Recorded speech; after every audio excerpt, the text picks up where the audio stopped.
Hey y'all, before we get into the episode, here's a little montage of moments from season 1. At that point, you don't think something like that would happen to you again. There's no way, because, it's already happened to you and it's somebody that's so close to you. And then to happen again, it's like, why, and you just feel like nothing can get you out of this hole that you're in. The part that I was up to was talking about how God takes care of the widows and the fatherless. So after the accident, and I picked it up, that's the scripture I picked it up at. To me, that was confirmation. Like, he was preparing me. Because I think had I not been so intentional about building my relationship with Christ, how I dealt with the accident would have been different. I think what really got to me was I thought we had the rest of our lives together. My siblings and I, specifically my sister, she was 10 years younger than me. We were always a close-knit family, but I was starting to see us, like me and her, start to build a closer bond. It's one of those things where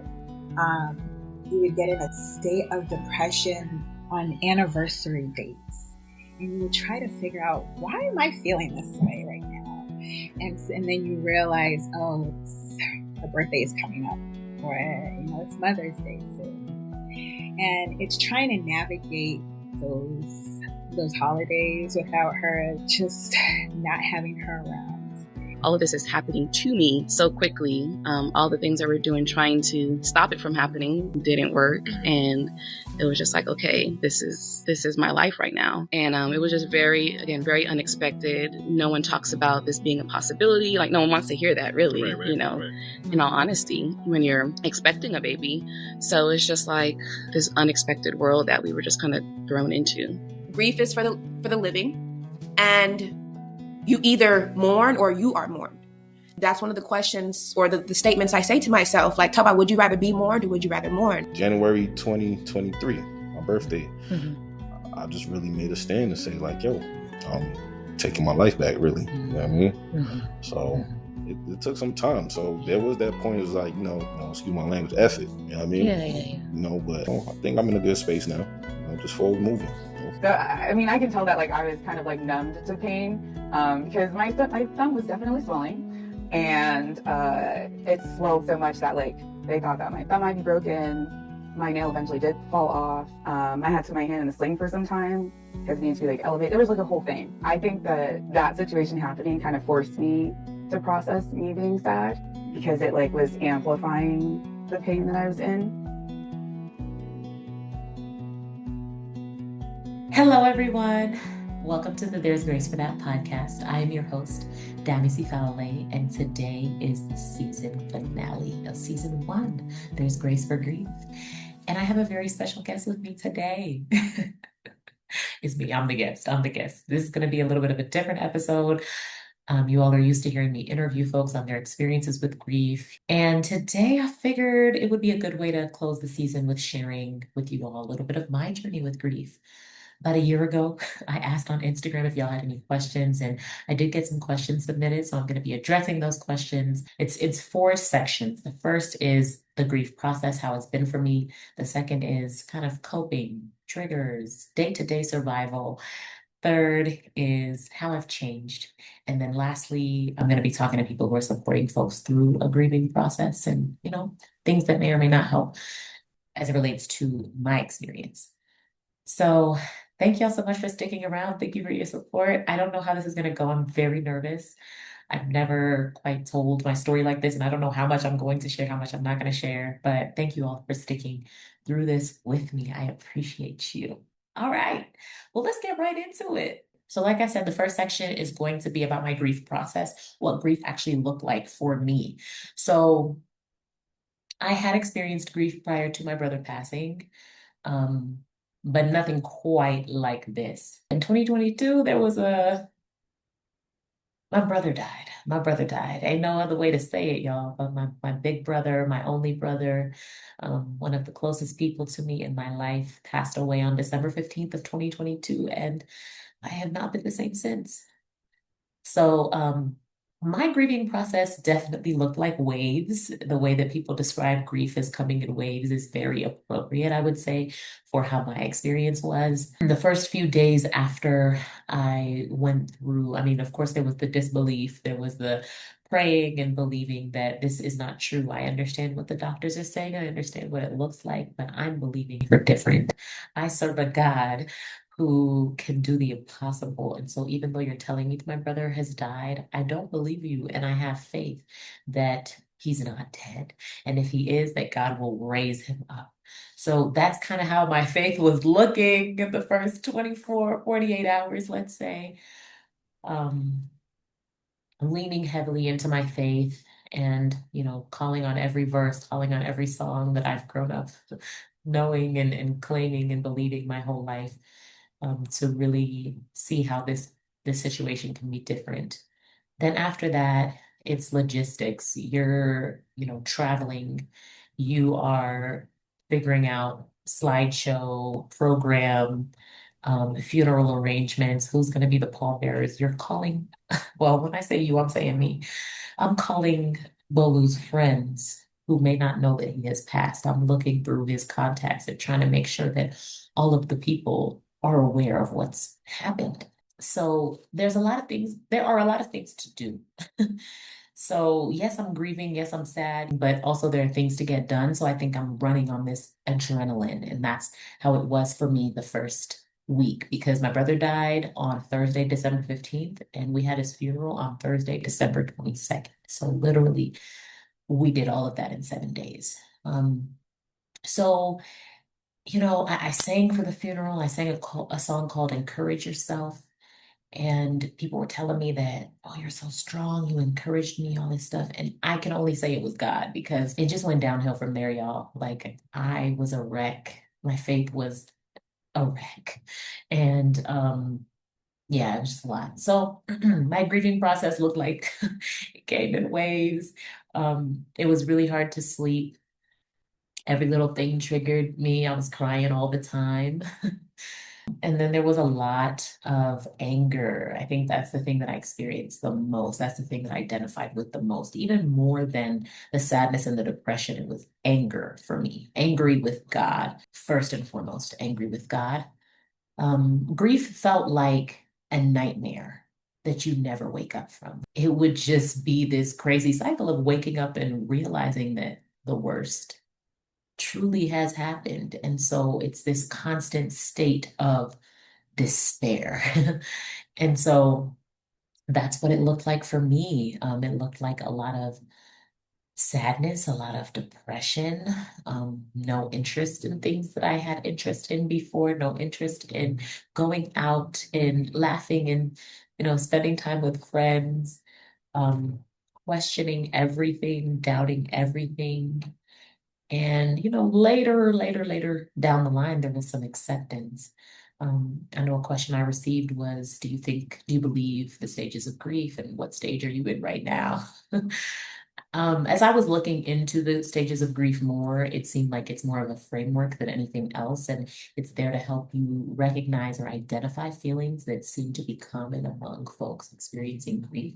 And so in that context, I do agree with the stages of grief, the stages of denial, anger, bargaining, depression, and acceptance. And I think it may have even evolved since then, added some stages. But the people, the creators of the stages of grief, talk about how it's not linear and how you can go through multiple stages at once. You have one, you leave that stage, you go back to that stage. And so, yes, I did experience all of those stages and more. I experienced them in waves. And the stage of grief that I would say I am in right now, absolutely no stage or all of the stages, like from day to day, it shifts, from moment to moment, it shifts. It's not linear. I can attest to that. And so I think I spent probably the most time in the angry phase.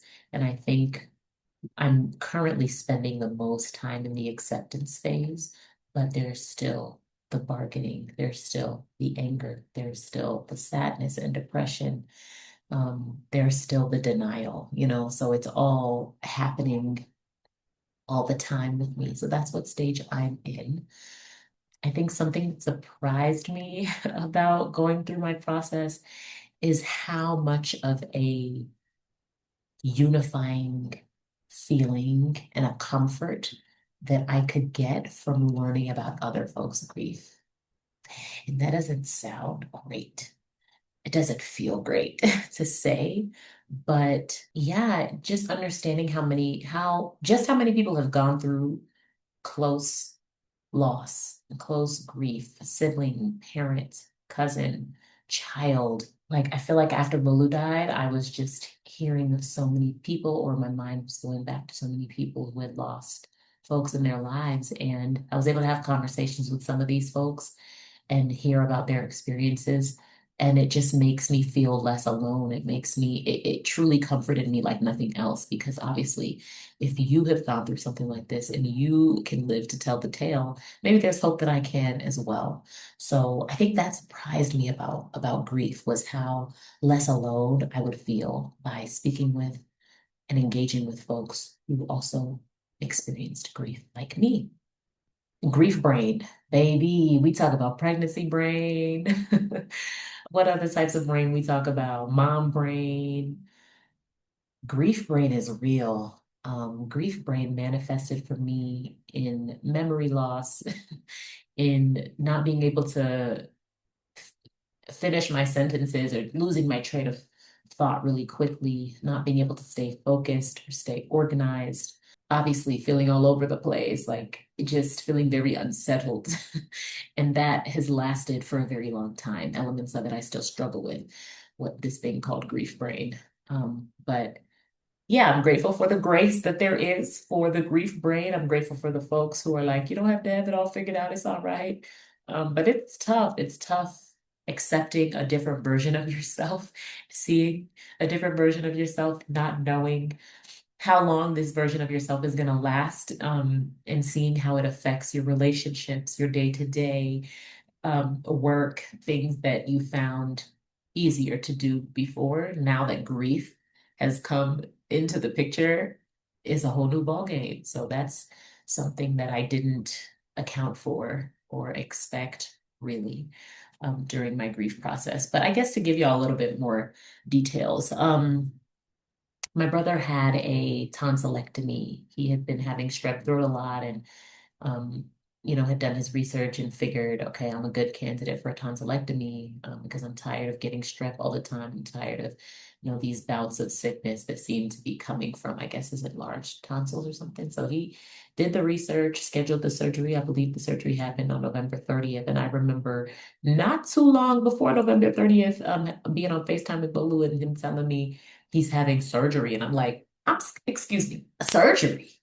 And I literally have the screenshot where he's like, calm down, it's just a tonsillectomy, like it's not that serious. And I'm like, okay, but nonetheless, like I didn't realize you were having surgery. It's not that serious? All right. So anyway, he got the procedure done. Um, and thankfully he was able to be at my sister's house after the surgery just for a few days to recover. I guess that's what they suggest during an operation like that. Don't be by yourself afterwards. And so a few days after he had the operation, the successful operation, mind you, he had an episode that rendered him unconscious in my sister's house. So he had to be rushed to the hospital. And that's when I got the call. And I'm at home in Georgia. My sister and my mother happened to be in Dallas, um, with my brother at the time. And so I got the call, and immediately I'm just, okay. I'm having a calm, clear head. He's been rushed to the hospital. He's been rendered unconscious. Like, all right. Um, so me and my dad end up getting an early flight to Dallas the next morning.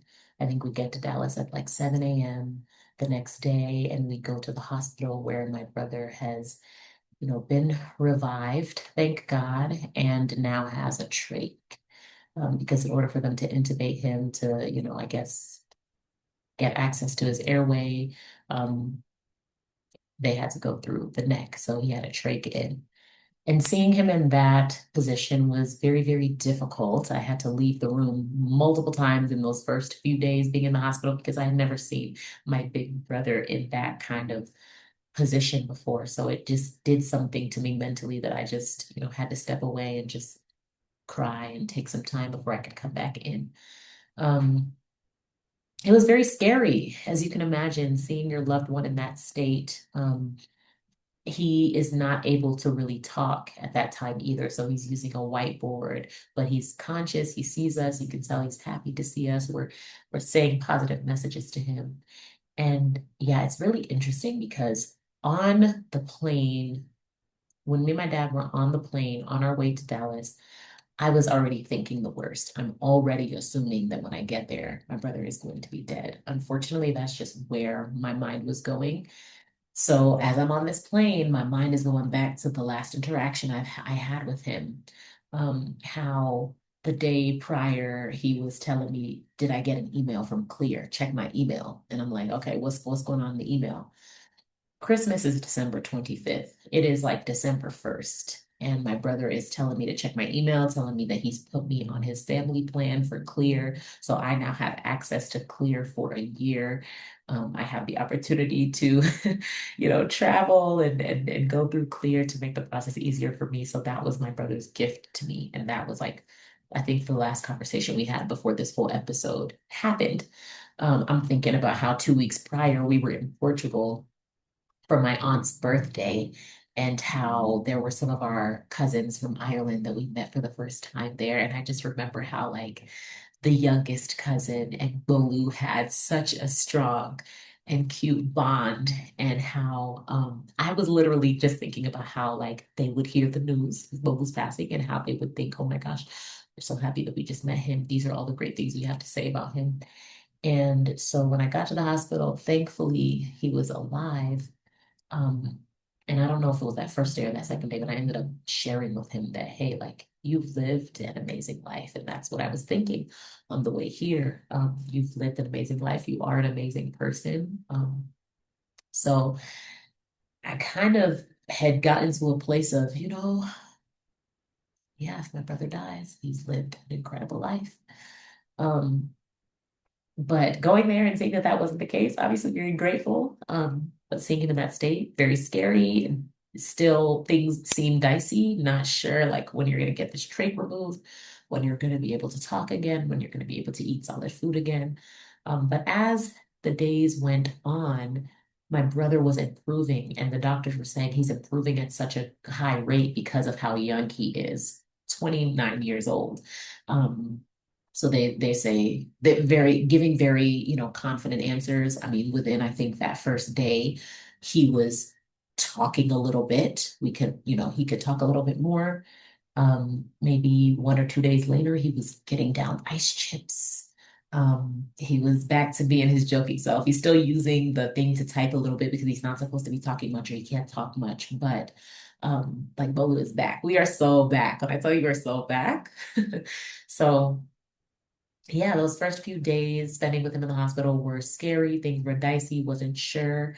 But as we continued to get the positive reports and saw his recovery, I got less and less nervous. And I was like, okay, I think we're going to get, through this. I ended up spending a few nights with him in the hospital. And eventually he was discharged. I believe he was discharged on maybe December 9th. So the surgery happened on November 30th. The episode happened on December 2nd that landed him in the hospital. And then I think December 9th or December 10th, he was discharged from the hospital along with my niece who had just been born on December 8th. So we get back to my sister's house and my job is to take care of Bolu. My job is to make sure he has everything he needs, set him up well, get him comfortable. Whenever he coughs or when his trach gets a little bit bloody or messy, I help him clean it up. At this point, he's also doing it himself. He's up and doing things, but just needs a little bit of support. So I was able to provide him that support. And then everyone else in the house is between, okay, taking care of the baby, taking care of Bolu, making sure they're good. Um, let's see. Yeah, anyway, I was making soups. I was, because he was on a diet where he needed to, at first he was on a clear liquids diet and then he was just on a liquids diet. And so we're having debates about when we think Bolu is going to be able to eat mac and cheese and jollof rice. And Bolu thinks it's going to be in 3 days. And we're like, That's how Gbolu is. Very, very confident. He's a very confident man. And I don't know where he got that confidence from, but he'll just be talking like he knows stuff. And we're all looking at him like, 3 days, okay, sure. I think he had the appointment to remove his trach. It was either on December 15th or on December 16th. So things are moving in the right direction. And then like this, he died. I really couldn't tell you the sequence of events. I can tell you what I was doing when my mother called me from upstairs. I can tell you how I was, helping him through. I can tell you how the whole thing lasted about a minute. Um, and yeah, it was over. I didn't know at the time that it was over, but once you get rushed to the hospital in an ambulance and, they're working on him for however long they're working on him and you go see him and they tell you that he never recovered. I mean, when they got to the house, he had died and that was it. So yeah, just imagine your worst nightmare happening, that's what happened. And I think the hope deferred thing comes to mind because, like I said, on the plane on the way on December 2nd or 3rd or whatever day it was, I was already assuming the worst. And then the worst didn't happen. Not only did the worst not happen, but the recovery happened and the recovery seemed smooth. You seem to be checking all the boxes. And, just when you're able to relax a little bit and you think we're out of the woods, you're, doing a little bit of work, working from home. I'm taking a few meetings here and there. I have to take a few days off, but I'm back doing a little bit thinking, okay, we're gonna get through this. And then that happened. So it left me in a state of obviously shock, anger, denial, sadness, all the things. But the anger is the thing that stuck with me the most. And yeah, it wasn't great. Yeah, but hey, it was what it was. It was justified. And my biggest gripe was with God because I felt like God betrayed me. I felt like you know, because it felt like such a very personal experience. I was the one with Bolu in the hospital. I followed the ambulance there. I stayed there. I was in the room with him when they told me there was nothing else they could do. They left the room. It was just me and Bolu in there, and I'm there singing over him. I'm praying over him. I'm believing for him, and I just knew that it wasn't the end. I just knew. And so I think looking back, it was such a personal experience. And, there were thoughts like, all right, was God just laughing at me? God is like, you think it's not over, but baby girl, is actually over. So, yeah, there was just a lot of feelings of betrayal, feelings of, I'm a joke to you. Like, this is a joke. Uh, yeah. So, anyway, don't need to get more into that at this time, but I think the stage I'm at right now is acceptance, mostly with some anger, some depression, some denial, some bargaining, all mixed in there. So that's kind of what my grief process looked like at the beginning. So moving on to part two, which is survival day to day. Sleeping pills. Some of the tools I use. Let's talk about it, y'all. It can be really hard to go to sleep after you lose somebody close to you. And ain't nothing wrong with using a little bit of assistance here and there. And so I think everybody in my household was using sleeping pills at one point. And it was very, very helpful because sleep is essential. And if something is keeping you from sleeping, it's just going to compound and make everything that you're already experiencing, the hurt, the pain, the loss, the grief, 100 times worse if you're not sleeping. So sleeping pills were really helpful. I think we used to use the Sleep Aid Kirkland brand from Sam's Club, but they're different brands.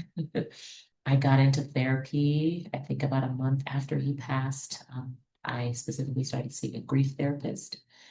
And yeah, what's helpful about seeing a therapist is you have some pretty dark, I had some pretty dark thoughts, feelings, emotions that were hard for me to process with my loved ones because I was scared, I was nervous, I didn't feel necessarily like it was the best decision to share some things. And so keeping that inside is also not great. So being able to share some of those thoughts, questions, emotions, feelings with a neutral third party who is trained in this and who can validate me, tell me this is normal. They've worked with people who are grieving before, and this is a very normal part of the process.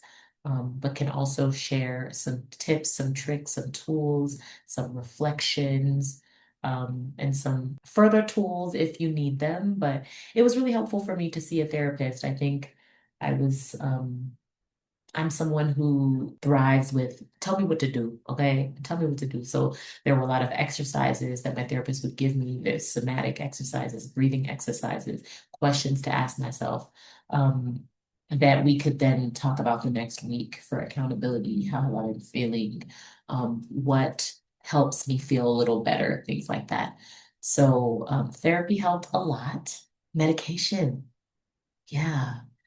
My brother died in December of 2022, and in May of 2023, I got on medication. Call it what you want, antidepressant, mood stabilizer, whatever it was. I had gotten to the point of desperation where I said, if I don't get some help, we're only here for a limited time, y'all. We are only here for a limited time. And so I had gotten to the point where I talked to my therapist and I said, yeah, I think I need to be on medication. And so I started the medication. I remember her saying that it will take a few weeks to take, just one day at a time. It would probably take about 3 weeks for me to start experiencing differences. Baby, I experienced differences after 1 week. 1 week of being on the medication. And I remember the exact moment when I realized that the medication was working.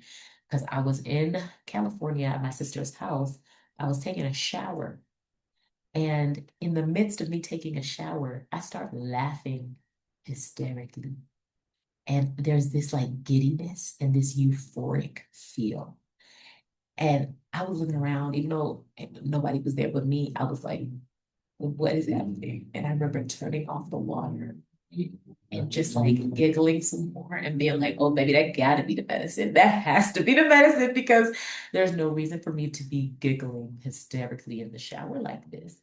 Um, it sounds ridiculous, but when I feel like so the medicine started working for me after about a week, and the differences that I saw since being on the medication were that my lows were not as low. My lows did not last as long. I was still able to function even though I was experiencing a low. So it didn't completely take away my lows, but it changed the duration, it changed how they manifested, and it changed my ability to operate within the lows. It also allowed me to laugh more than I had laughed in the last 6 months prior. It allowed me to see the good in the world. And this was obviously not overnight, but I'm just remembering the things that, like, everything felt gray, never wanted to go out, having very dangerous thoughts all the time and isolating myself and, whatever. And yeah, after the medicine, things felt a little lighter. It was like a little bit of a blanket had been lifted and it wasn't as heavy and it felt like it was manageable. And I ended up going up in dose for a while, and then I stayed at a dose, and then gradually I brought myself down. In May of 2026, 3 years later, I was able to wean myself off of the medication. But I was steady on that medication for 3 years, and it was transformational, y'all. Like, we have got to use the resources at our disposal. I'm such an advocate for medication. Like, I will never not be an advocate for medication.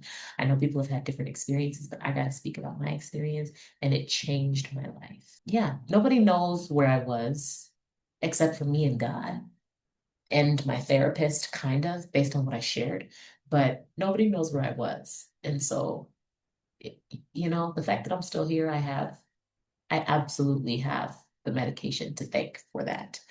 So medication helped me, and then the validation and emotional support from family and friends, especially those who had lost people.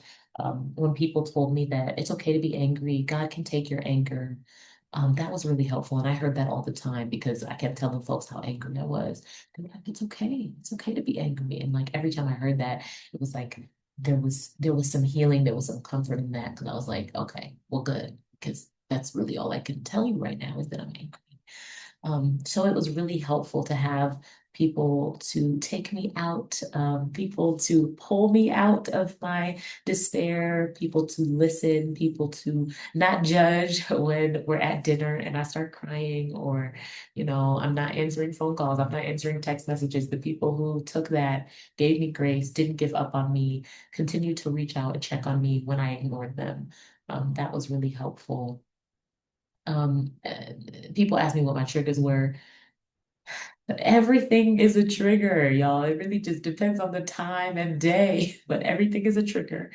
At the beginning, I would say traveling was a huge trigger because Bolu loved traveling so much to the point where, while he was in the hospital, I think maybe a few days before he was discharged, he had asked for his laptop and he was doing stuff on his laptop. He had purchased for $700, I believe, like a year-long Frontier. There was some deal they were giving where he could travel wherever he wanted throughout the year using Frontier if he paid an upfront fee of $700. And so he was super excited for that. That's how much he loved to travel. He had this bag that I now have. I acquired it. And it's this like carry-on slash personal item slash, luggage compartment all in one bag that he was really excited about. So we traveled a lot as a family. We traveled a lot as siblings. He was always, the person I would lay my head on when we're in the plane. Even though it would get on his nerves, I would do it, and sometimes he would allow it. We're sitting at the gate together, we eat snacks together, we had an insider, and a lot of the people who traveled with me know that I don't like plane food. And so we would get, if it's a long international travel, we would get on the plane, and when the food would come, I would just say, no, Bo's like, no, no, no, get it, get it, get it. So I would get it, and then I would give him everything except for maybe like the bread. I would eat the bread, but Bo would eat everything else. So traveling was really triggering. Being in the airport was really, really hard. Um, Sometimes videos and pictures would be triggering in a bad way. Sometimes it would be like, I need to see pictures and videos of Bolu to bring me joy and bring me comfort. Family gatherings, were triggering because it's like, where the heck is he? What do you mean he's not here? Like, what do you mean he's never going to be here for these anymore? So those were triggering. Anything sports related, was triggering because my brother would send me random things about sports. Oh, do you know who UGA is playing today? I'm like, I don't know who UGA is playing today, but like, please. And we would talk about the NBA. Like, I used to be really into the NBA because of Bolu. So anything sports related ever would really be triggering. Spending time with my nieces and nephews would be triggering because, like, that's Uncle Bolu. Like, where's Uncle Bolu? And then I would talk to them about Uncle Bolu a lot. I would see them doing things. I would want to share videos or FaceTime Bolu. He's not there. Like when I lived with Junior when he was growing up, Bolu would call all the time to see Junior. I would call Bolu all the time to show him what Junior is doing. Like that was our thing. And so pretty much everything was triggering. And I would cope with it in different ways, y'all. And I also had negative coping mechanisms as well. Please, let's talk about it. Like escapism. Like I don't want to feel the things I'm feeling. And so I'm going to engage in substances. I'm going to engage in things that will take this feeling away because that's what feels like the thing that's going to help me the most in this moment. And so I went through those phases as well. I did use some journals every once in a while, but it was hard to journal, so I didn't do that too often. But it was helpful at times. Years down the line, I was able to listen to some audiobooks, but even then, it was like I would listen for 3 minutes, have to take a break of about 3 to 30 days, come back, listen to a few more minutes. Like it was very difficult. I know my mom suggested Divine Disruption by the Tony Evans, Priscilla Shirer family. And I still haven't finished that book to this day. I'm close to finishing, but I'm not finished. I got A Grief Observed by C.S. Lewis. I got We Go On by John O.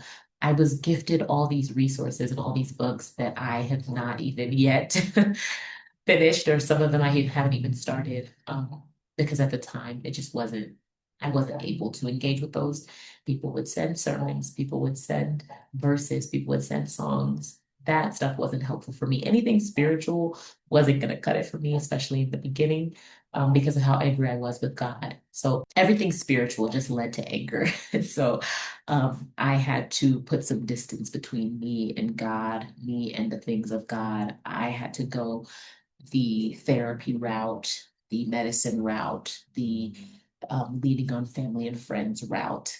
God and I were not good at the beginning. So, and then Afrobeats, baby. Afrobeats, I think it was 2024 that I leaned heavily into Afrobeats, and that was transformational as well. Like it would instantly change my mood. I did a lot of driving, I think, in 2024, and I would always be listening to Afrobeats in the car.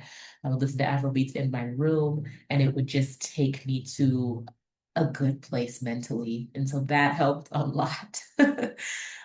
Yeah, but I would isolate. I would, my thing is I don't want to spread my bad energy to other people.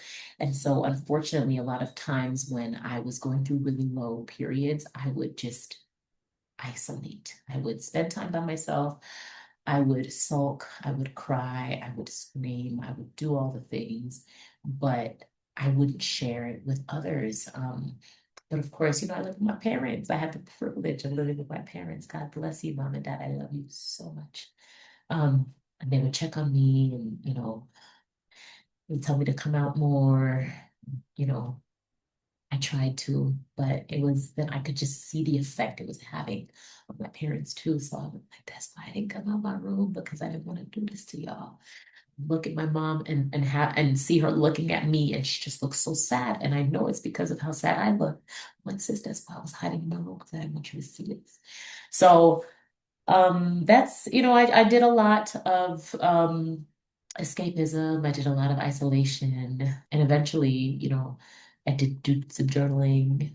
Did I join a therapy, like a group? I don't think I ever joined. I got this app that would send me messages at times. I forget now what the app is called. And then, of course, my feed on social media was curated now. So I would see a lot of encouraging messages for those grieving. So that helped too. So those are kind of the things that I use to cope with the grief in the moment and after.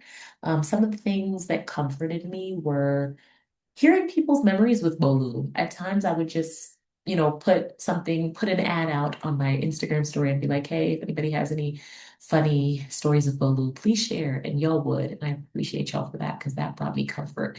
It was like I was learning new things about Gbolu, even in his death. I was seeing him from a different light, seeing him from a different angle. And that just comforted me that there were people who loved Gbolu like I did, that experienced Gbolu like I did, that missed Bolu like I did. That brought me comfort. It brought me comfort that Bolu knew he was loved. Um, it brought me comfort that I got to support him to the end. Brought me comfort to know that he wasn't suffering, that, all the craziness going on in the world, he was no longer having to be a part of it. He didn't die in another way. I used to thank God that Bolu didn't die from a car accident or from being shot or something like that. There's not really anyone to blame, even though, of course, I had some people that I blamed at the beginning, including myself, crazy enough. But yeah, the people who I realized were still going after losing loved ones brought me comfort. Having conversations with them brought me comfort. Community showing up and showing so much love brought me comfort. Appreciate everyone who came to visit me, my friends who flew from California to come spend time with me, my friends who spent the night in my house just to be with me. The people who, forced me out of the house to go to a comedy night one night. Thank you. The people texting me and telling me I don't have to text back, but just that they love me and they're thinking about me and they're praying for me. That brought me comfort. So I'm so appreciative and grateful for my community. And I will always say that if we measured wealth in community and love and people that you have around you, ain't nobody richer than me. And I saw that more than ever in my period of deep grief. So that's kind of how I survived day to day, y'all. And I just took it day by day, moment by moment. I couldn't plan too far ahead because that's when I would spiral and that's when I would get into a very deep depression, is when I would think long term. Because when I thought long term and, realized that my brother wasn't going to be here for this and that, it took me into a spiral. So I wouldn't plan long term at all. People ask me, "Oh, what you want to do?" Nah, I'm staying right here in the present.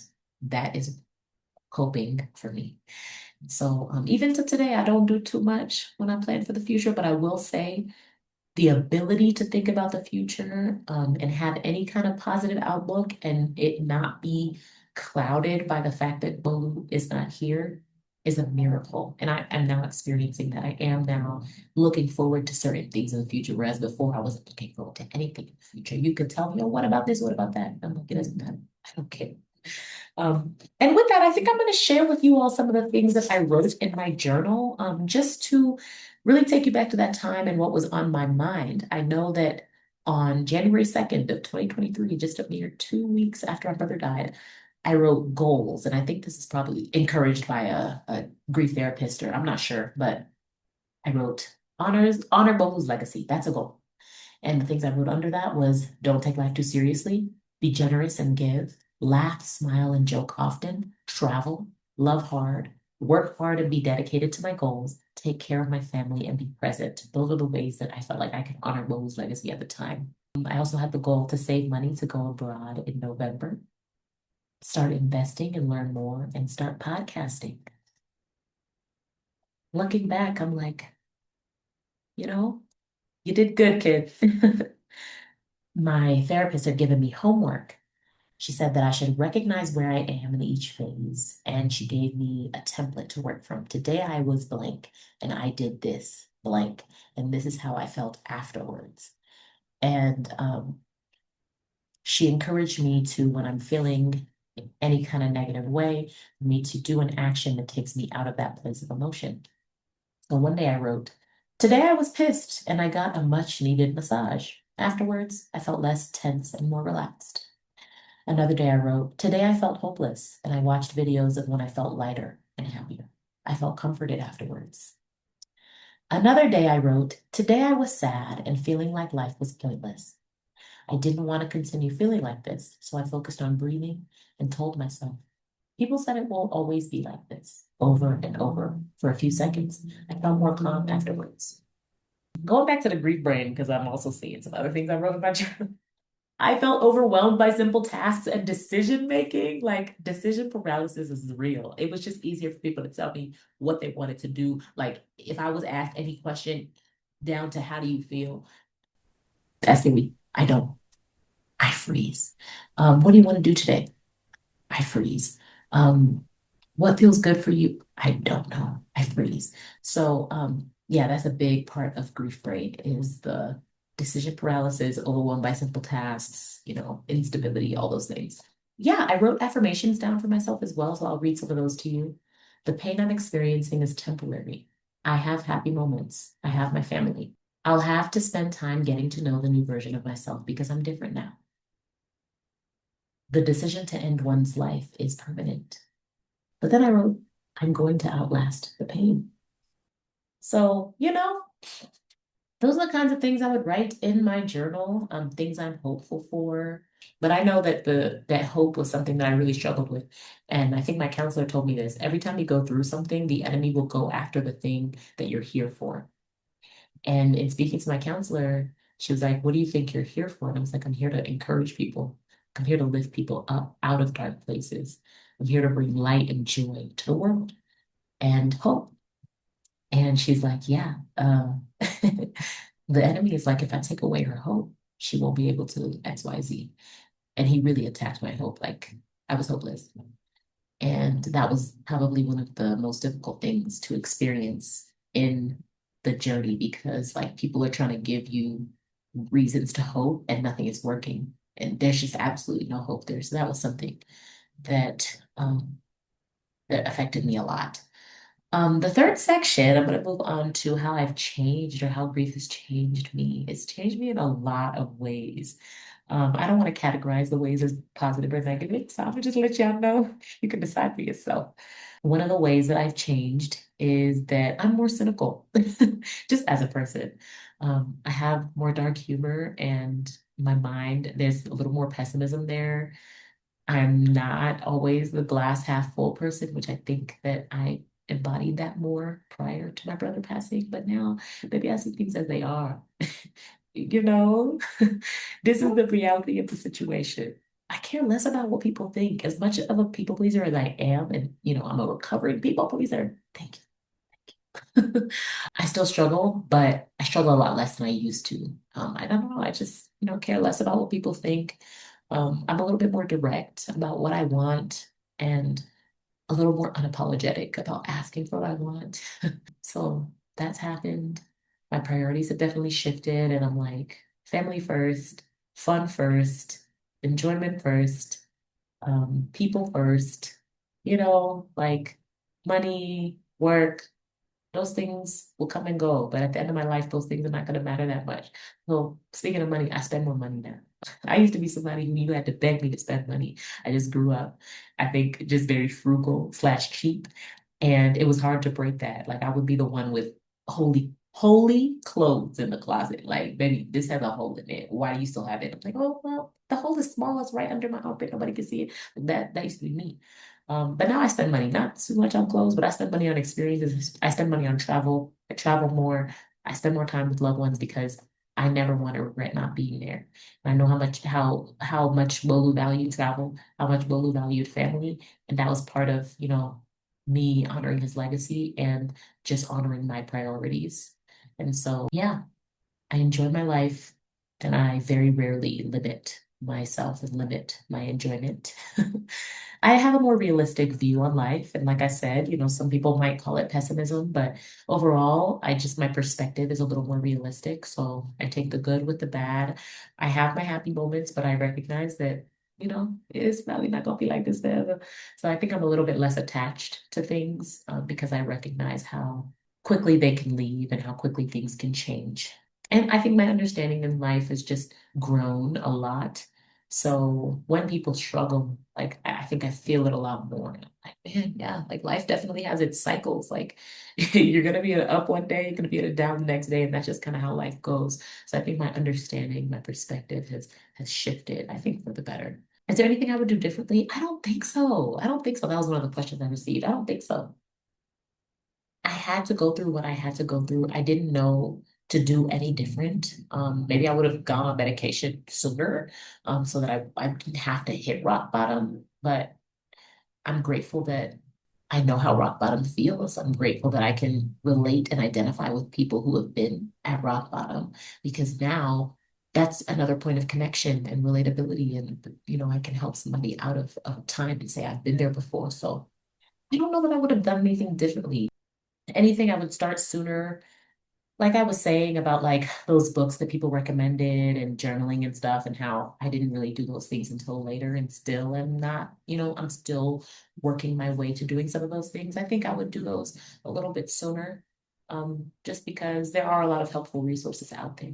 But I used some of the resources earlier on, which I'm grateful for. We talked about therapy, um, friends and family, X, Y, and Z. But maybe I would have done those things a little bit sooner, but overall,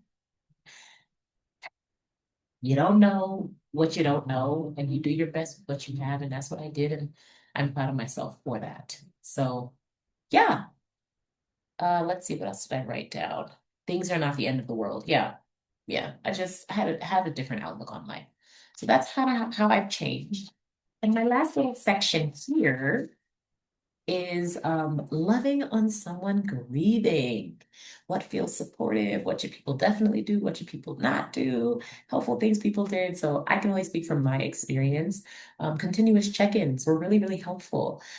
Just to know that someone is thinking about me was helpful. To know that as alone as I feel in my grief, when I get reminders that I see you, I'm thinking about you, I'm praying for you, even if I didn't respond, it was helpful. When people took me out, even though I didn't feel like going, it was helpful. just to be reminded that there is life outside of the four walls of my room. And that I still do enjoy being with people, even though my mind, my heart, my body, my soul is telling me, no, you don't need to be with people. You don't want to be with people, and people don't want to be with you. You're going to bring the energy down like XYZ. So going out was helpful. The free meal, the free gestures, the people chauffeuring me around town was helpful. Thank you. Thank y'all. Like driving, because driving was a tough task for me.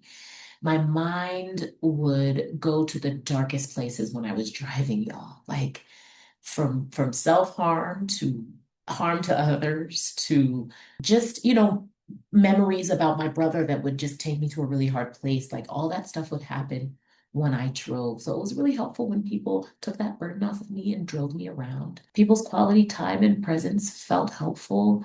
No words needed to be said, but just to lie on the bed and have a friend next to me on the bed was helpful.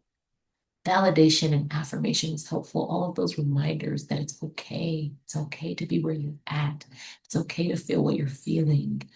I feel you. I understand. I can relate. Those were helpful. And even the questions about how I was doing, my process, what I needed, even though I didn't know how to answer them half the time, it was still helpful to be asked. Imagine going through a time like that and no one asking you what they can do to help. Like, that was helpful because it reminded me that I have people in my corner who care about me and who love me enough to ask me what they can do to help and to show up for me. So y'all keep doing that. Show up for folks. Bring food to the house. Help them clean up. Help them cook. Help them drive. Take them out. Like, come over. Like, show up.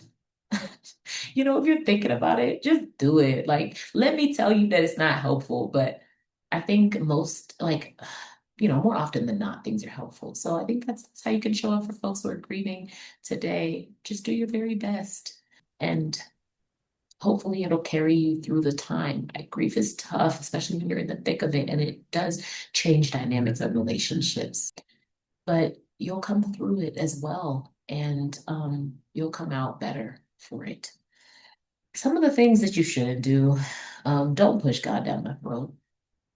I'm not ready for it. Don't push it down my throat. Just don't, you know? Don't say everything happens for a reason. You're not going to sit here and tell me that. You're just not going to do that.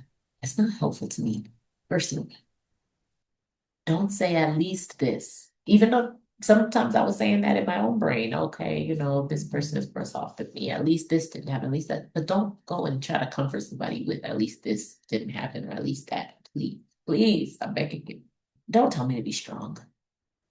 Don't tell me to be strong for my mother, for my father. That's not helpful. Don't tell me to be strong for my siblings, for my nieces and nephews. That's not helpful. I don't need to be strong for anybody. And don't tell people, oh, just do this, just do that. I don't know. You don't know. So don't do that. It's not helpful at all.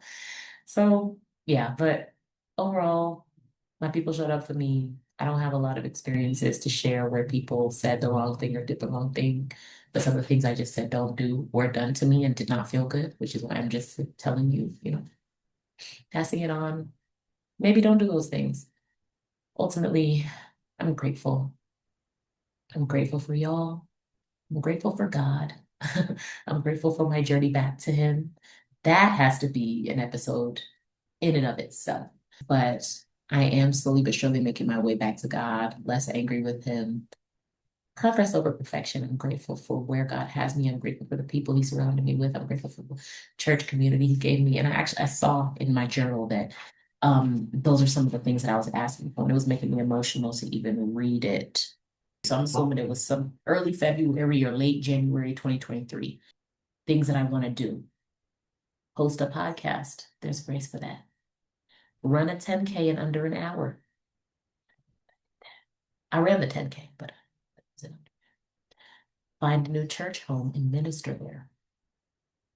I did that. Create products for there's grace for that and get the business off the ground. Still working on it. Travel abroad for 6 months to a year and learn Spanish. Get promoted at work. Invest and learn about investing. I think I got a little bit more knowledge. So just to see that some of the goals that I set out for, some of the things I was hopeful for have happened, and I'm seeing the fruit, is something to look back on with gratitude. It's something to really not take for granted. So yeah, y'all, thank y'all for rocking with me for season one. It's been a journey. It's been a journey. Season two is going to be on transition. Season two is There's Grace Transition. So I'm excited to have conversations with more people about transitions and all that comes with that. But just to close out season one, There's Grace for Grief. If you've listened because you're grieving, I hope that these episodes have helped you feel less alone.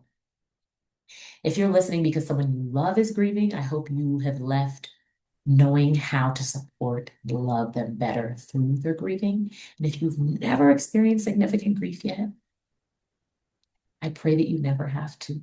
But in the event that you do, I hope this season is something you can come back to when that day comes, and something that can provide a little bit of support for you. But yeah, that is, I think, all I have for y'all today. If I have anything else, I guess I'll come back on and record.